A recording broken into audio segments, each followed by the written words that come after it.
d'accord avec André Parent. Après, chacun fait comme il veut. D'après André, Uke, il vient saisir le Kumikata, voilà, pour prendre. Et dans son idée, c'est il saisit pour me faire une technique dans la main. Il saisit pour me projeter vers l'avant. D'accord? Et si moi je fais rien, c'est ce qui va se passer. D'accord? Et donc du coup, pour éviter ça, au moment où il vient saisir, je crée l'aspiration et je l'oblige à avancer parce que lui, il est venu pour saisir en fait. Alors je ne fais pas ça qu'avec le corps, mais le corps fait une grosse partie du travail. Là. Et en fait, j'ai déjà récupéré sur le premier pas la mise en déséquilibre. Jean-Marie continue encore, j'ai eu un retour il n'y a pas longtemps, à dire que le Uke pousse. Voilà. Donc voilà, après chacun fait ce qu'on faisait nous, c'est il vient saisir et j'aspire ici. J'augmente et je viens faire chuter. Qu'est-ce qui va faire qu'au troisième pas, tu vas arriver à le faire chuter, vu que tout le long, il est en opposition?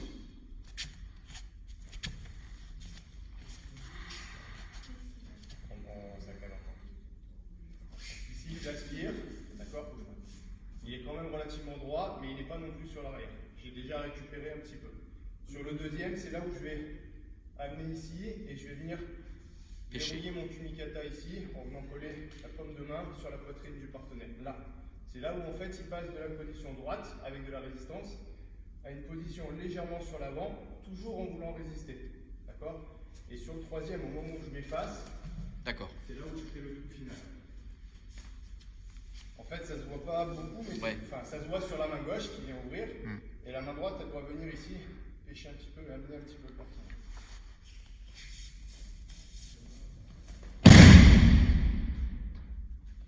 On va commander sur avant, on est à attendre, c'était de rentrer sur l'attaque et de plonger sur le bras, au ralenti. Et de venir rentrer ici, là. Ensuite, on faisait le pivot et on venait ramener le partenaire sur les bras. La différence, c'était qu'on rentrait, et ici au moment du pivot, on vient fermer la main sur l'épaule, sur le coude, et on vient verrouiller le partenaire en ramenant la main de coude vers l'avant, et en mettant les selles du partenaire au-dessus. Alors contrairement à ce qu'on disait au tout début, c'est pire. On disait jambes tendues, weapon, on peut plier les jambes, d'accord? C'est juste que ça doit passer sur l'épaule. Alors si j'ai un partenaire super grand, c'est cool, parce qu'il vient tout seul. Il va se placer tout seul sur l'épaule. Si j'ai un partenaire plus petit, rien ne m'empêche de venir ici et de venir me placer ici pour le mettre au-dessus. D'accord? Ce qui change, c'était vraiment l'axe. Après,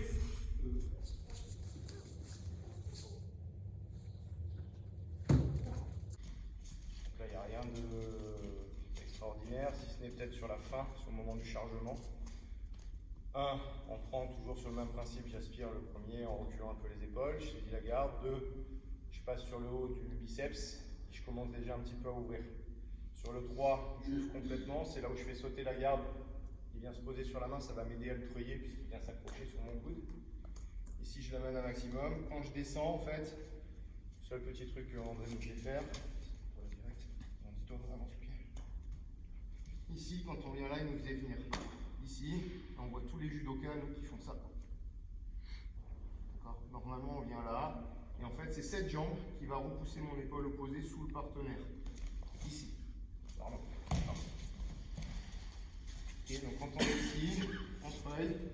Quand il est bien haut, je viens juste le plaquer sur moi, et cette jambe va pousser mon épaule pour venir dessous. C'est pour ça qu'on enlève le pied. On voit trop, pour moi, quand je regarde les examens, on voit des judokas qui sont là, qui chargent, en arrachant avec le dos, et ensuite ils ramènent la jambe parce que leur on dit qu'il fallait ramener la jambe. Si elle se ramène, c'est parce qu'une fois qu'on est là, ici je pousse mon épaule pour revenir dessous et finir le chargement. Ce qui est logique. D'accord? Après, pour ce qui est de la projection, André nous demandait de faire ici une grosse traction, main sur la cuisse, et là on devait peser en fait sur le partenaire, comme si on voulait le plier. Et lui devait résister pour aller dans l'autre sens, pour faire la banane derrière. Et au moment où je décide de projeter, en fait, je treuille ici, lui il résiste dans l'autre sens, et au moment où je relâche, en fait, il y a le petit temps de ressort qui aide en fait à venir projeter le partenaire. Voilà. Pas de saisie au niveau du genou, ni au niveau de la cuisse. Et pas de temps d'arrêt. Et pas de poussée, temps de contrôle. Temps de contrôle. C'est là où on peut discuter qu'un vent, temps d'arrêt, temps de contrôle. Voilà. Donc un temps de contrôle en haut avant de chuter. Un temps de contrôle pour montrer que c'est pas parce que je le charge que il s'en va. Voilà. Donc, je le charge ici. Et temps de contrôle parce que la projection elle se fait pas là, elle se fait à 45. Donc il n'y a pas de continuité. La difficulté, c'est que quand on charge, l'élève charge, automatiquement, Il laisse partir là-bas. Ouais, il laisse partir. Donc, Ouais, mais ça veut dire qu'il subit son voilà. équipe en fait. C'est pour ça qu'il l'explication de tourner la hanche. C'est la hanche et l'épaule qui peut tourner. C'est ça. Pour libérer l'espace. Hanche, épaule. D'accord.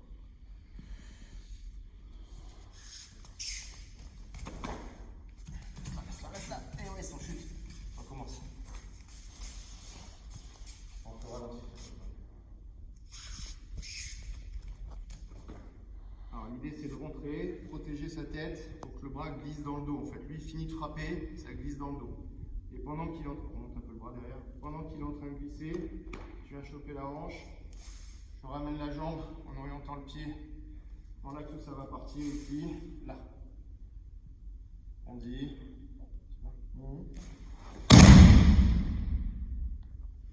Et on pose. On fait juste la fin. Donc l'idée c'est de rentrer, de venir se protéger pour que le cou glisse dans le dos. Et ensuite on vient amener le partenaire à soi ici. Je l'amène avec la main qui est là, sur le côté. Voilà. Et il n'y a rien d'extraordinaire, je sais pas, par rapport. Et un petit temps de contrôle aussi, pour pas dire un temps d'arrêt. Il y a un temps d'impact. C'est là où c'est très difficile à faire comprendre entre. Alors sur rail, on n'est pas tous d'accord, même au niveau des juges. J'en ai discuté avec quelques-uns. Je vous montre ce que nous on faisait.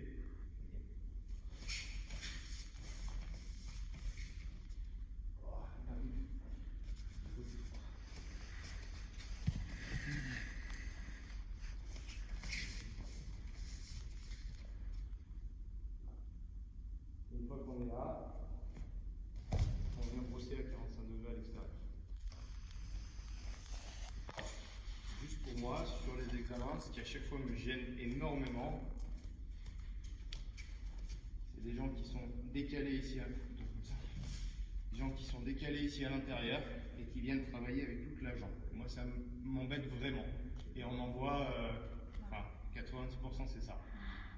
Si je suis là, pour moi, c'est pas ma hanche qui bosse, c'est mon arrière de cuisse. D'accord? Et c'est plus arrière gauchis, c'est Achille. C'est plus arrière gauchis, voilà.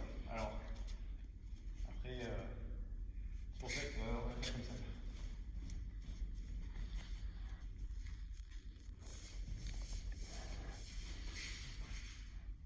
Là. Pour moi, là. Ici.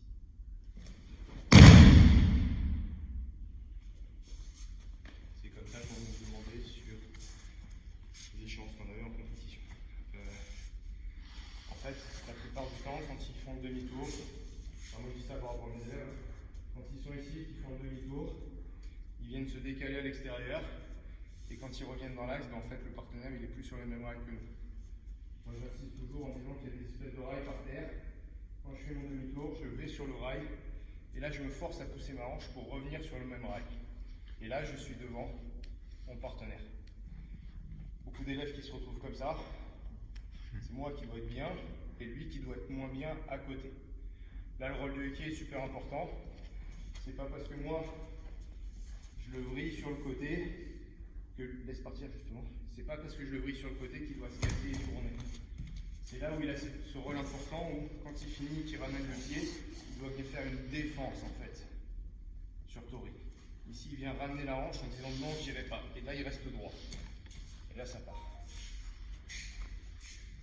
Si vous avez un pied qui finit comme ça, en fait, c'est compliqué après de laisser correctement. Un petit truc, ça c'est pas dramatique dans le principe, mais sur le deuxième pas, si on fait un, ici, le fait de faire ça, ça réduit la distance et ça permet de mettre la main en étant toujours face au partenaire. On voit beaucoup de judokas qui, lorsqu'ils doivent aller mettre la main derrière, se penchent. Ici, Ils vont, voilà. comme ça. Et en fait, ils ont déjà tourné à moitié les pieds. Donc c'est un petit peu le même déséquilibre que ce qu'on concentré sur le premier mouvement, sauf que là, je réduis la distance pour venir placer ma main et tout de suite, hop, j'actionne. Et sur le 3 jours, et j'amène le bras. Là, et là, il y a une solution de résistance du pied.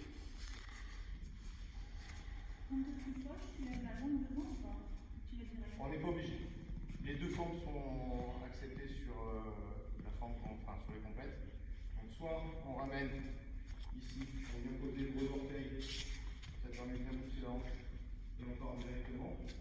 Soit certains venaient là, emmener et partez là-bas. Les deux sont acceptés.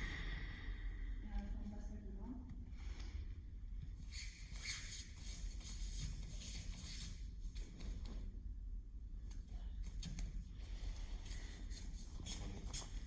Donc on va chercher direct dans le col. Alors l'idéal c'est d'aller mettre sa main ici, de venir travailler en appui sur la tête du muquet qui lui va se raidir un peu et pousser dans l'autre sens. D'accord? Après chacun adapte, surtout quand on a des épaules qui sont moyennes. On triche un peu, c'est le côté où le jury voit pas bien.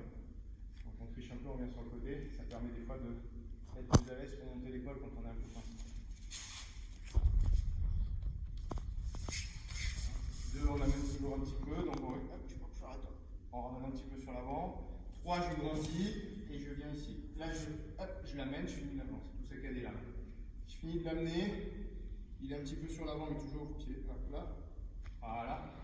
Et au moment où je vais plonger à l'intérieur, c'est là où il va vouloir repousser encore avec le bassin pour ne pas y aller. Ici. C'est pour ça qu'il monte sur les pointes de pied.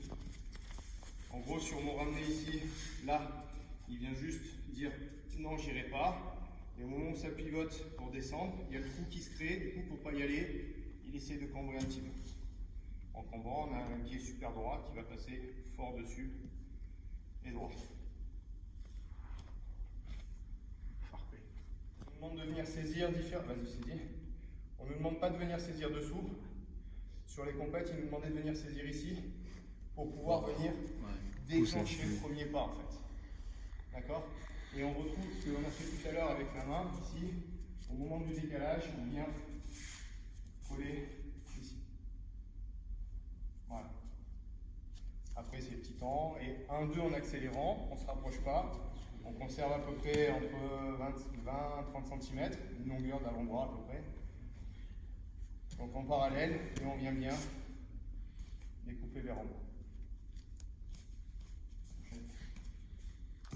Clairement, les élèves arrivent à bien assimiler, je trouve.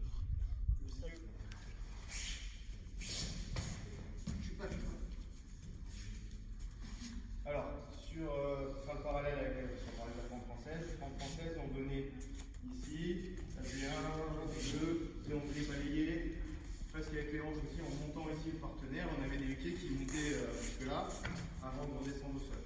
Sur la forme Kodokan, comme ça, on nous demande de faire 1.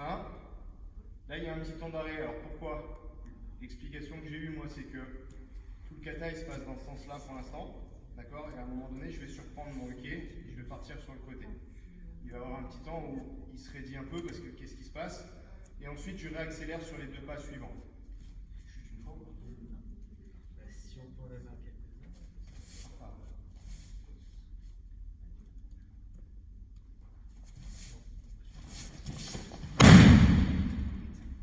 On va refaire.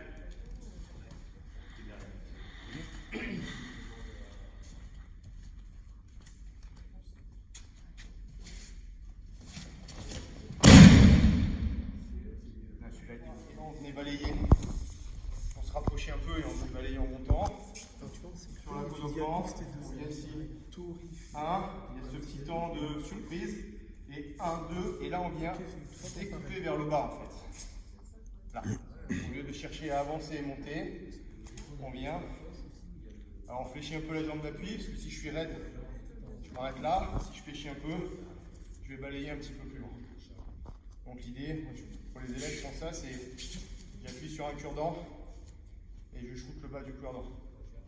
Ça doit descendre et ça ne doit plus monter.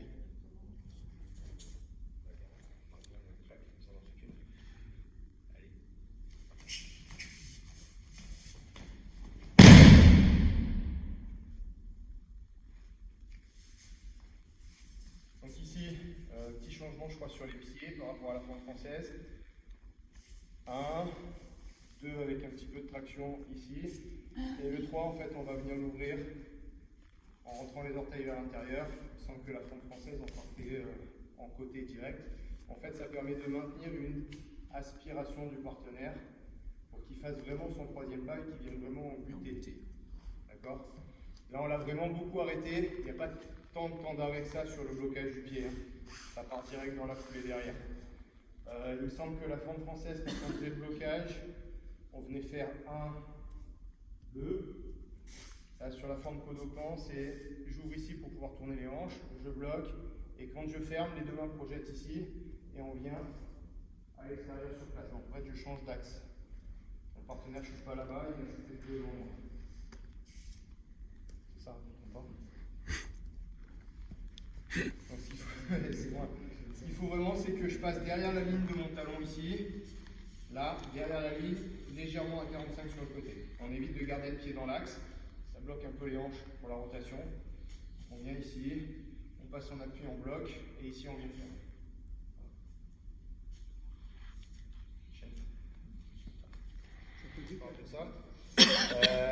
C'est un petit moyen PEDA qui est bien pour les élèves en fait, c'est de travailler sur une croix de tatami.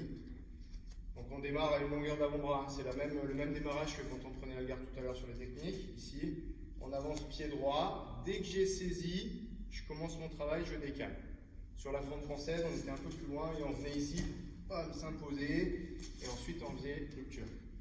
Donc là on vient saisir et on s'en va. Alors pourquoi la croix? Attends, je vais d'abord montrer la croix, comme ça on est tranquille. Ici, pourquoi la croix? Parce que 1, 2, ça permet au partenaire de venir derrière. Je peux me permettre de le mettre derrière et je pourrais presque faire Ushimata tout de suite sur le premier pas. Je repars sur 1, 2, pareil, il est derrière. Et sur le troisième pas, je vais piquer vers le centre et avec ma jambe ici, je vais partir en cercle.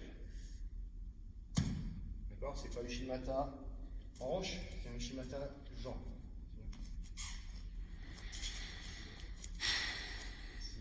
Là, on décale. 1, 2, ça fait longtemps qu'on l'a pas fait.